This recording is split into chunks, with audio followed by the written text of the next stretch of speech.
Hello everyone, welcome to the YouTube channel of wings Ek Udaan. तो दोस्तों, आज वापस कंटिन्यू करेंगे हम फंडामेंटल राइट्स को, और ये आज लास्ट वीडियो रहेगी फंडामेंटल राइट्स की। कल हम डायरेक्टली प्रिंसिपल्स कंप्लीट कर लेंगे और उसके नेक्स्ट वीडियो फंडामेंटल ड्यूटीज। ठीक है, तो पिछली बार हमने कंप्लीट किया था कहाँ तक? आर्टिकल 30 तक। आर्टिकल 30 बेसिकली क्या बात करता था कि भाई माइनॉरिटीज़, जितने भी माइनॉरिटीज़ हैं, चाहे वो रिलीजियस हैं चाहे वो लिंग्विस्टिक है, ठीक है, they have the right to establish and administer what? Minorities institutions. ठीक है, तो उसके बाद कौन सा आर्टिकल था? आर्टिकल 30 के बाद आर्टिकल 31 जो डील करता था किसके साथ? राइट टू प्रॉपर्टी के साथ, जिसको हमने डिलीट कर दिया था 44th कॉन्स्टिट्यूशनल अमेंडमेंट एक्ट 1978। तो फाइनली हमारे पास एक आर्टिकल बचा है, दैट इज आर्टिकल 32। देखो आर्टिकल 32 क्या बोलता है? आर्टिकल 32 बोलता है राइट टू कॉन्स्टिट्यूशनल रेमेडीज। अब अगर आप देखोगे रेमेडीज का मतलब क्या है?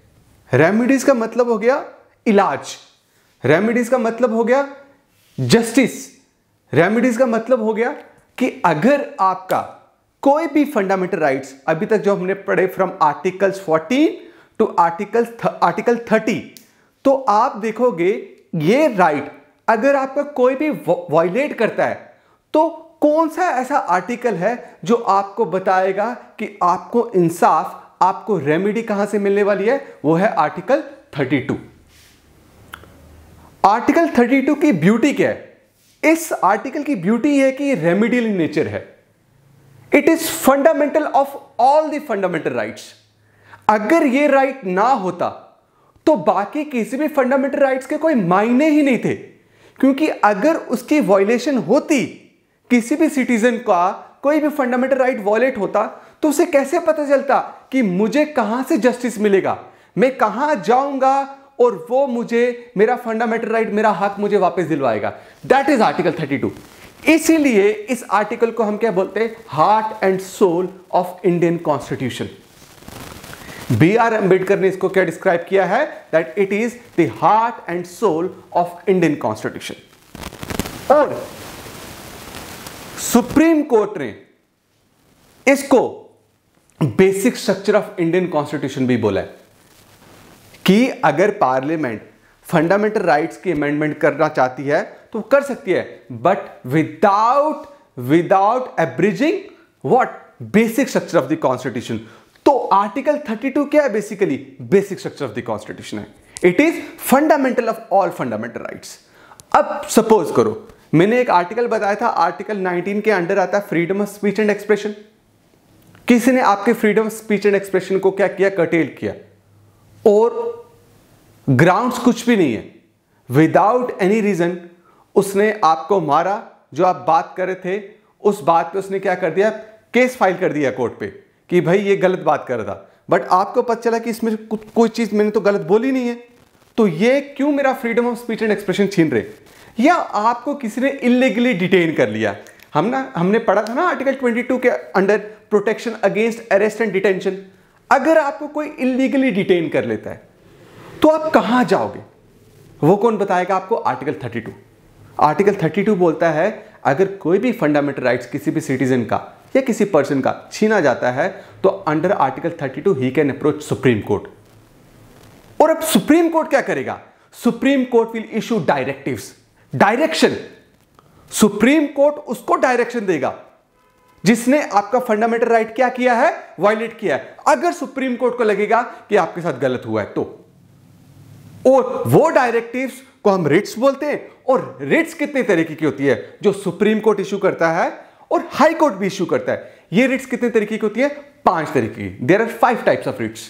और वो रिट्स कौन कौन सी है? First is habeas corpus, second is mandamus, third is prohibition, fourth is certiorari and fifth is quo warranto. अब what is habeas corpus? Habeas corpus को हम एक एग्जाम्पल के साथ पढ़ते हैं। सपोज करो आप अपने इंस्टीट्यूशन में आपने क्लास लगाई, कोचिंग लेने के बाद आप जैसे बाहर निकले, बाहर पुलिस खड़ी थी, पुलिस ने आपको उठा के जेल में डाल दिया। आर्टिकल 22 क्या बोलता है? आर्टिकल 22 ये बात बोलता है कि जब भी आप किसी पर्सन को अरेस्ट करोगे तो उसको ये बताना बहुत जरूरी है किस ग्राउंड पे आपने उसको अरेस्ट किया। आपको उसको 24 आवर्स के अंदर क्या करना है, मजिस्ट्रेट के आगे प्रेजेंट करना है। आपको उसको पूरा हक देना है कि अपने आप को डिफेंड कर पाए थ्रू लीगल प्रैक्टिशनर। और अगर आपने ये फॉलो नहीं किया और मुझे पता चला कि भाई मेरे किसी स्टूडेंट को पुलिस ने इलीगली डिटेन किया है, तो I will go to supreme court, मैं एक पिटीशन फाइल करूंगा और under habeas corpus supreme court को अगर यह लगा कि दिस वाज इलीगल डिटेंशन, तो सुप्रीम कोर्ट क्या रिट इश्यू करेगी उस पुलिस वाले के खिलाफ हेबियस कॉर्पस का, कि भाई आपको इस बंदे को इमीडिएटली रिलीज करना है because this detention is illegal. आपने इसको 24 आवर्स के अंदर हमारे आगे प्रेजेंट नहीं किया, आपने इसको इन्फॉर्म नहीं किया कि किस ग्राउंड पे आपको इसको अरेस्ट करना था, आपने इसको अपने एडवोकेट से बात नहीं करनी दी, अपने लॉयर से बात करने दी, तो ये इलीगल डिटेंशन है। तो हेबियस कॉर्पस का जैसे रिट इशू होगा तो उस बंदे को बोला जाएगा जिस बंदे का फंडामेंटल राइट रिस्ट्रिक्ट किया गया था कि that now your fundamental right is back to you, is given back to you, और आपकी इलीगल डिटेंशन थी इसलिए आपको रिलीज किया जा रहा है। इसका मतलब है कि ये हेबियस कॉर्पस रिट किसके अगेंस्ट इशू हो सकती है, स्टेट की।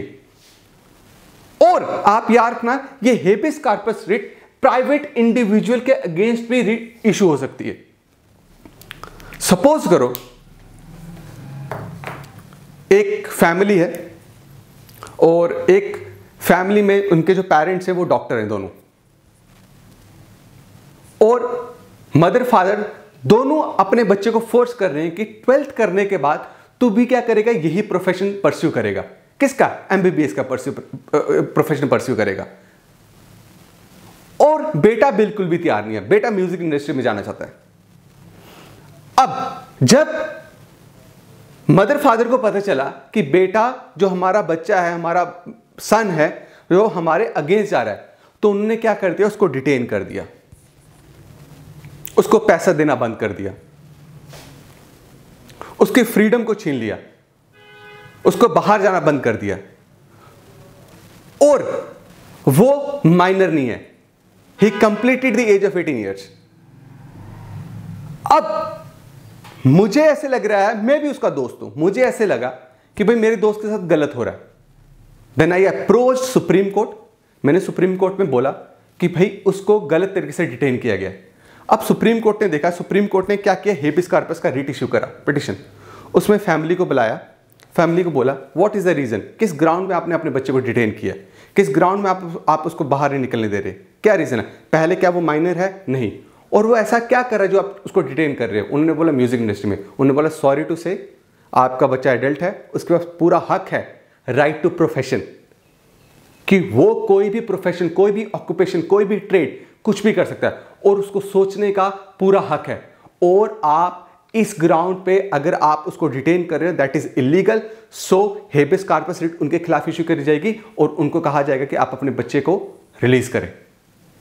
तो इसका मतलब क्या कि हेबियस कॉर्पस की writ private as well as state, government official और प्राइवेट इंडिविजुअल दोनों के खिलाफ इश्यू होती है अगर आपने इलीगली किसी को क्या किया, डिटेन किया। You got my point.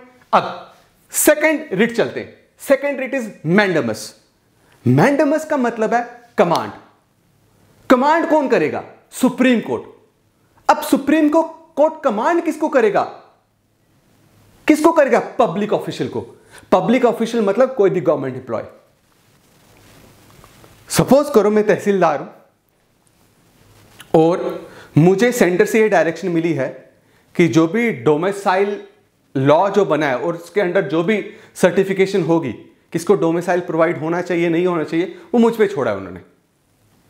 और वो फाइनल सिग्नेचर साइन किसके होंगे, मेरे होंगे।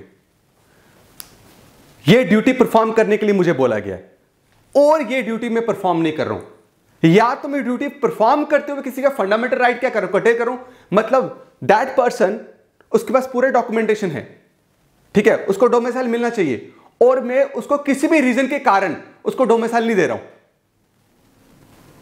या मैं उसको डोमिसाइल प्रोवाइड करने वाला हूं बट उसका डिस्क्रिमिनेशन कर रहा हूं, उसको बोल रहा हूं अगले महीने आना, 2 महीने के बाद आना, अभी काम नहीं हो रहा। तो if a public official while performing his duty or he is not performing his duty, इन दोनों ग्राउंड में, दोनों प्रोसेसेस में अगर किसी भी सिटीजन का फंडामेंटल राइट वायलेट हो रहा है तो that citizen will move to supreme court कि सर मेरी ये बात नहीं सुनी जा रही, और सुप्रीम कोर्ट क्या करेगी, उस पब्लिक ऑफिशियल के खिलाफ एक रिट, एक डायरेक्टिव इश्यू करेगी, उसका नाम होगा मैंडामस। उसमें यह डायरेक्शन दी जाएगी कि आप अपनी पब्लिक ड्यूटी, जो आपको ड्यूटी दी गई है वो पूरी तरीके से निभाएं, आप डिस्क्रिमिनेट नहीं कर सकते। ये कौन कमांड करेगा? Supreme court. आप याद रखिएगा हेबिस कॉर्पस में मैंने बोला कि ये स्टेट मतलब public official as well as private individual दोनों के खिलाफ इशू होती है, बट मैंडामस रिट सिर्फ और सिर्फ पब्लिक ऑफिशियल के खिलाफ ही क्या होगी? इशू होगी। अब आ गया prohibition, third writ. Third directive कौन सा है? प्रोहिबिशन।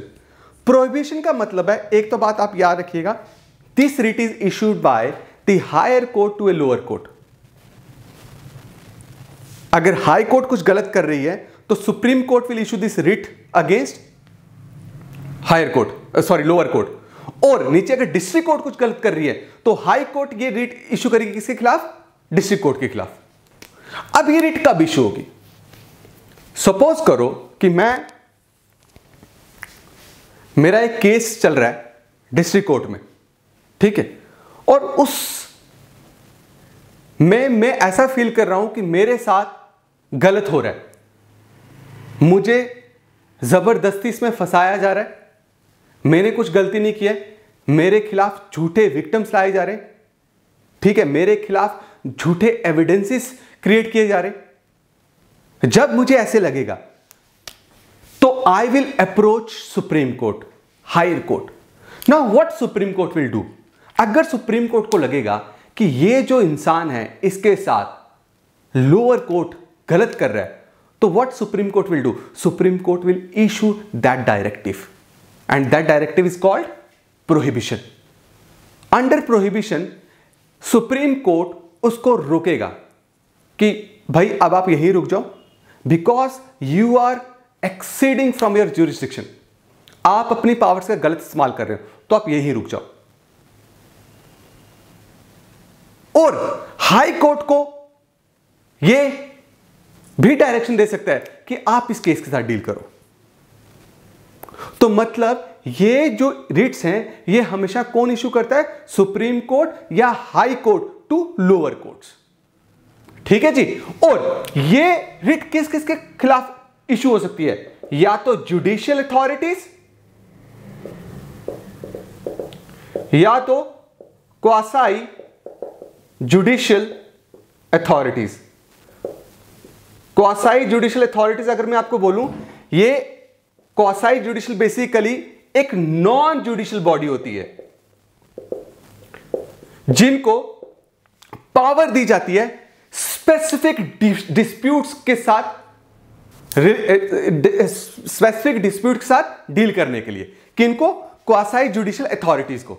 और क्वासाई जुडिशियल अथॉरिटीज के एक एग्जांपल अगर आप लोगों तो दैट इज ट्रिब्यूनल कोर्ट। आप कभी भी देखना कि ट्रिब्यूनल कोर्ट का काम होता है कि स्पेसिफिक डिस्प्यूट्स के साथ डील करने का। तो जुडिशियल बॉडी क्यों कौन हो गया? जो बेसिकली जुडिशियल बॉडी होगी हाई कोर्ट, लोअर कोर्ट, और नॉन जुडिशियल बॉडी क्या होगी? It is not basically judicial body, ये नॉन जुडिशियल, इसमें ब्यूरोक्रेट्स भी हो सकते हैं, और इनको स्पेसिफिक पावर दी जाएगी, एक पावर दी जाएगी ताकि स्पेसिफिक डिस्प्यूट के साथ क्या कर पाए? डील कर पाए। रीजन क्या है? क्योंकि कोर्ट में बहुत सारे केसेस पेंडिंग होने की वजह से कोर्ट हर केस को नहीं देख पा रही थी, तो इसलिए स्पेसिफिक बॉडी क्रिएट की गई थी।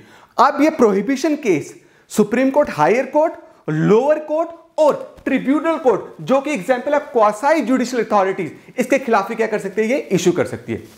और याद रखिएगा प्रोहिबिशन रिट तभी इशू होती है जब केस पेंडिंग चल रहा हो, मतलब केस में अभी तक कोई जजमेंट नहीं आई है, केस ओवर नहीं है, कोई केस खत्म नहीं हुआ, ये तब रिट इशू होता है।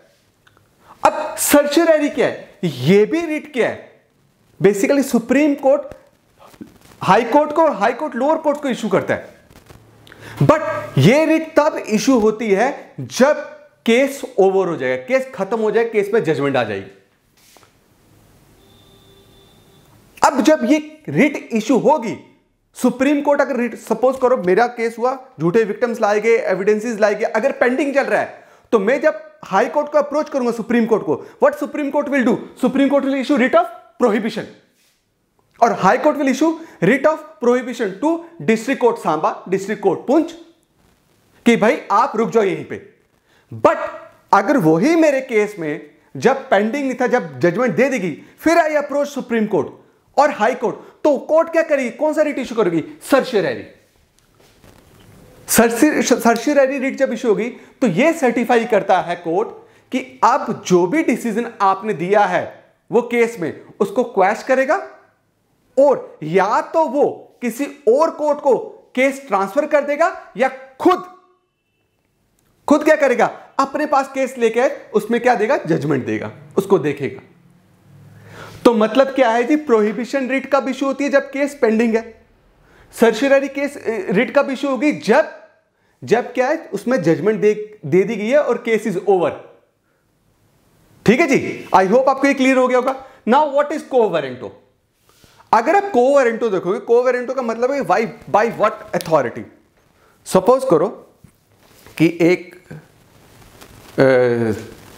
लड़का वो आईएएस है और बाद में पता चला कि भाई उसने किसी तरीके से वो किसी स्कैम में इन्वॉल्व था, या उसके फादर, उसके कोई रिलेटिव कैबिनेट मिनिस्टर थे जिन्होंने उनको क्या करवा दिया? आईएएस बना दिया।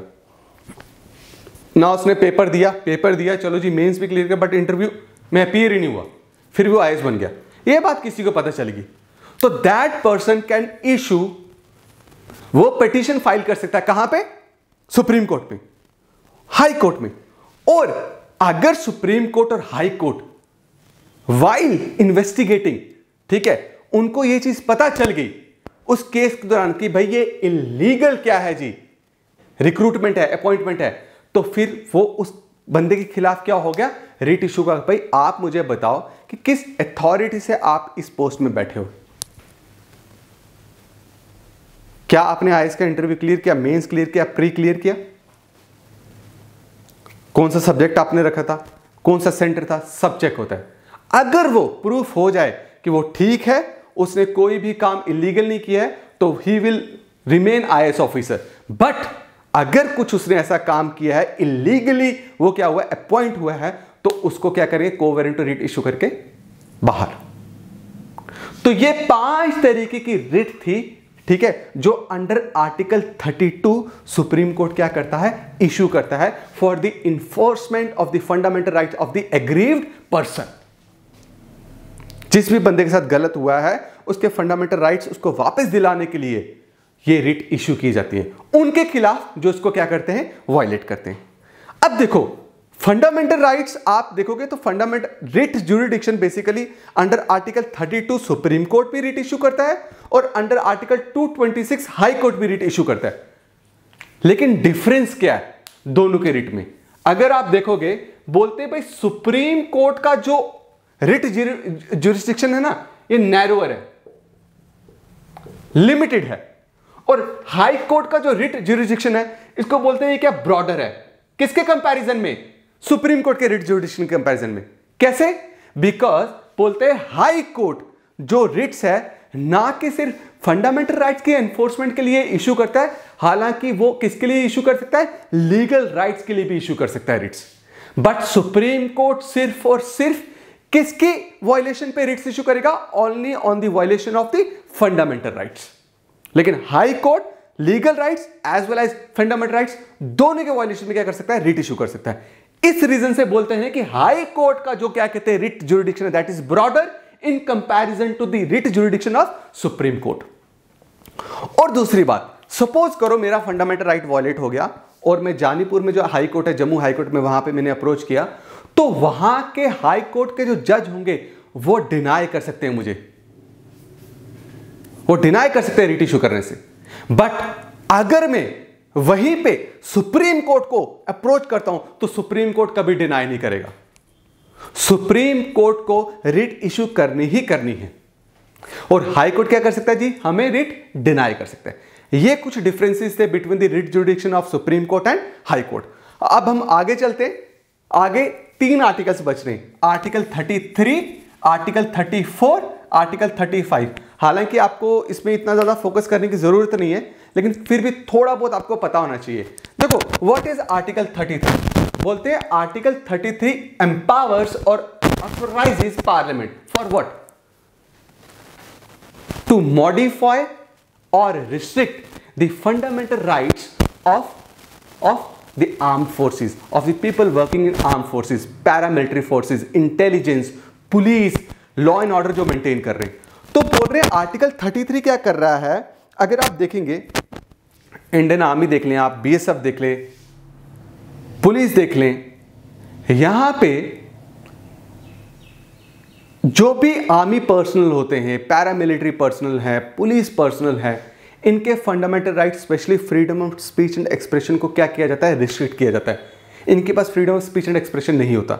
आपने बहुत सारे केसेस देखे होंगे, रिसेंटली कुछ बीएसएफ के सोल्जर्स थे जिन्होंने जिनकी वीडियोस बहुत वायरल हुई थी किसमें, खाने पे, ठीक है, और उनको क्या कर दिया, जब उन्हें ये वीडियो वायरल की, भाई हमारे साथ बहुत गलत हो रहा है, हमें हार्श कंडीशन में काम करवाया जा रहा है, हमें खाना हाइजीनिक नहीं मिल, हाइजीनिक फूड हमें नहीं मिल रहा है, तो उसको क्या कर दिया गया, कोर्ट मार्शल कर दिया गया। वाई? और उसके खिलाफ वो अगर सुप्रीम कोर्ट में जाता है, सुप्रीम कोर्ट उसको कभी भी फंडामेंटल राइट्स के वायलेशन पे रिट इशू नहीं करेगा, जिसने इसको क्या किया, कोर्ट मार्शल किया। रीजन क्या? बिकॉज उसका freedom of speech and expression क्या किया गया था, रिस्ट्रिक्ट किया गया था। और ये रिस्ट्रिक्ट करने की पावर जितने भी आर्म्ड फोर्सेस के बंदे, वो किसको दी गई है अंडर आर्टिकल 33? वो दी गई है किसको? पार्लियामेंट को। आर्टिकल 33 आप देख लो, एयरफोर्स देख लो, इंडियन नेवी देख लो, पैरामिलिट्री फोर्सेस देख लो, इंडियन आर्मी देख लो, इन सब में जो भी काम करते हैं उनके फंडामेंटल राइट्स को रिस्ट्रिक्ट किया जाता है ताकि एक स्मूथ फंक्शनिंग हो पाए। It is important. और ये रिस्ट्रिक्ट करने की अथोराइजेशन किसको दी गई है? पार्लियामेंट को। Under which article? आर्टिकल 33। अब आर्टिकल 34 किसके साथ डील करता है? मार्शल लॉ के साथ। पहले तो मैं आपको एक बात क्लियर कर दूं कि martial law is nowhere defined in the Indian constitution. Constitution ने बताया ही नहीं है कि मार्शल लॉ है क्या। और दूसरी बात आप याद रखना कि मार्शल लॉ आज तक 1947 से आज तक कभी इंपोज नहीं किया गया कंट्री में। आपने बहुत बार सुना होगा कि आपने देखा भी होगा पाकिस्तान में कितनी बार क्या हुआ है, मिलिट्री कूप हुआ है, ठीक है। वो क्या करते हैं, आर्मी क्या करती है, पूरी गवर्नमेंट, पूरी एडमिनिस्ट्रेशन, पूरी कंट्री को कंट्रोल करती है। ये जब कंट्रोल आर्मी के अंडर चले जाता है, इसको मार्शल लॉ बोलते हैं। अगर आप इसको लेमैन लैंग्वेज में समझोगे तो आर्टिकल 34 ये बोल रहा है कि जब भी मार्शल लॉ इंपोज किया जाएगा कंट्री में, तो हम किसी भी गवर्नमेंट सर्वेंट को, किसी भी इंसान का फंडामेंटल राइट को क्या हो जाता है, वायलेट, रिस्ट्रिक्ट किया जाता है। और उसको हम पनिश भी कर सकते हैं, कोई भी क्या करने के लिए, अगर वो फंडामेंटल राइट्स के रिलेटेड कुछ भी बात कर रहा है या वो freedom of speech and expression government के खिलाफ कुछ भी बोल रहा है, चाहे वो सही है, तब भी हम क्या करेंगे, उसके फंडामेंटल राइट्स को रिस्ट्रिक्ट कर देंगे while martial law is in force. लेकिन ये बड़ी खुशनसीबी की बात है कि इंडिया में आज तक मार्शल लॉ इंपोज नहीं किया गया है। ठीक है जी। अब नेक्स्ट हम चलते हैं आर्टिकल 35। देखो, राइट टू एजुकेशन क्या बोल रहा है, कौन से आर्टिकल में आता है? आर्टिकल 21A में, जिसने ये बताया भाई primary education is very important for the age group. कौन से चिल्ड्रन के लिए? 6 से 14 साल के बच्चों के लिए, उनके लिए प्राइमरी एजुकेशन बहुत इंपॉर्टेंट है। अब राइट टू एजुकेशन को कि अगर कोई राइट टू एजुकेशन को वायलेट करता है, ठीक है, उसके एनफोर्समेंट के लिए लॉ बनेगा कि अगर कोई भी प्राइमरी एजुकेशन डिनाई करता है 6 से 14 साल के बच्चों को, उसको इतनी सजा होगी। वो लॉ कौन बनाएगा? वो लॉ कौन बनाएगा? That law will be made by parliament under article 35। देखो, आर्टिकल 33 क्या बोल रहा है, कौन सा लॉ, किसके लिए? ओनली फॉर आर्म्ड फोर्सेस, उनके फंडामेंटल राइट्स को रिस्ट्रिक्ट करने के लिए या मॉडिफाई करने के लिए जो भी लॉ बनेगा वो कौन बनाएगा? पार्लियामेंट। बट आर्टिकल 35 क्या बोल रहा है? Article 35 untouchability. मैंने क्या बोला है? अंडर आर्टिकल 17 अनटचेबिलिटी प्रोहिबिट की गई है, और अगर कोई भी अनटचेबिलिटी को प्रैक्टिस करता है तो उसको सजा मिलेगी। उस सजा उसको किसको, किस बंदे को क्या सजा मिलेगी अगर वो अनटचेबिलिटी प्रैक्टिस करता है? उसके लिए कोई लॉ आएगा। वो लॉ कौन बनाएगा? वो लॉ कौन बनाएगा? पार्लियामेंट बनाएगा अंडर आर्टिकल 35। आर्टिकल 16 क्या है कि सबको एम्प्लॉयमेंट मिलनी चाहिए। आप किसी को भी on the basis of religion, race, caste, sex, place of birth आप क्या नहीं कर सकते? एम्प्लॉयमेंट डिनाई नहीं कर सकते, अपॉर्चुनिटी डिनाई नहीं कर सकते। लेकिन कहीं ना कहीं डिस्क्रिमिनेशन होता है किस ग्राउंड में? जब हम रिजर्वेशन करते हैं। लेकिन वो रिजर्वेशन डिस्क्रिमिनेशन नहीं है। या अगर स्टेट में कोई ऐसी जॉब है जिसके लिए कुछ स्पेसिफाइड क्वालिफिकेशन चाहिए, तो वो जो स्पेसिफिक क्वालिफिकेशन चाहिए उस पे लॉ कौन बनाएगा? वो लॉ बनाएगा parliament under article 35। I hope आपको ये सब कुछ क्लियर हो गया होगा। ठीक है, तो आज हमारा फंडामेंटल राइट्स कंप्लीट हो चुका है। कल हम डायरेक्टिव प्रिंसिपल्स पढ़ेंगे। ठीक है, और इसके साथ डायरेक्टिव प्रिंसिपल्स खत्म करने के बाद हम फंडामेंटल ड्यूटीज पढ़ेंगे। आपको कोई भी कहीं पे कुछ भी प्रॉब्लम आएगी, मैंने अपना नंबर ऑलरेडी वहां पे मेंशन किया है बहुत सारी वीडियोस में, तो आप मुझे डायरेक्टली मैसेज कर सकते हो या कॉल कर सकते हो। Thank you so much guys, thank you.